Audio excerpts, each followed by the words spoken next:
സൗദിയിൽ തൊഴിലാളികളുടെ ശമ്പളം വൈകിയാൽ തൊഴിലുടമകൾക്കെതിരെ ശക്തമായ നടപടി സ്വീകരിക്കുമെന്ന മുന്നറിയിപ്പ്. ശമ്പളം 20 ദിവസം വൈകിയാൽ സ്ഥാപനങ്ങളിൽ പരിശോധന നടത്തും. 3 മാസം വൈകിയാൽ തൊഴിലാളിക്ക് പുതിയ ജോലി കണ്ടെത്താമെന്നും അധികൃതർ.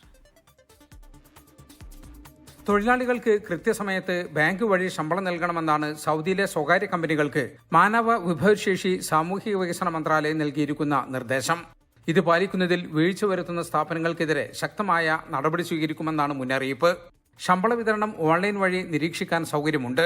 ശമ്പളം വൈകാൻ കാരണമുണ്ടെങ്കിൽ 10 ദിവസത്തിനുള്ളിൽ മന്ത്രാലയത്തെ അറിയിക്കണം. ഈ കാരണം സ്വീകരിക്കാനോ നിഷേധിക്കാനോ 3 ദിവസത്തെ സാവകാശം തൊഴിലാളികൾക്ക് നൽകും. ഇതിനകം തൊഴിലാളി പ്രതികരിച്ചില്ലെങ്കിൽ കമ്പനിയുടെ ന്യായീകരണം മന്ത്രാലയം അംഗീകരിക്കും. ശമ്പളം വിതരണം ചെയ്ത ഡോക്യുമെന്റ് കൃത്യസമയത്ത് സമർപ്പിച്ചില്ലെങ്കിൽ മന്ത്രാലയത്തിന്റെ മുതത് പ്ലാറ്റ്ഫോമിൽ നിന്നും സ്ഥാപനങ്ങൾക്ക് ഇമെയിൽ അയക്കും.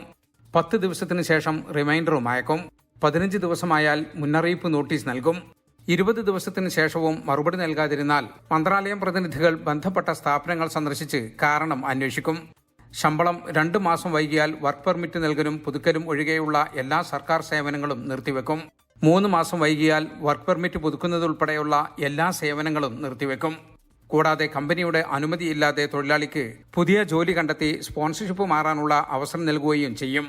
ജലീൽ കണ്ണമംഗലം, 24 ജിദ്ദ.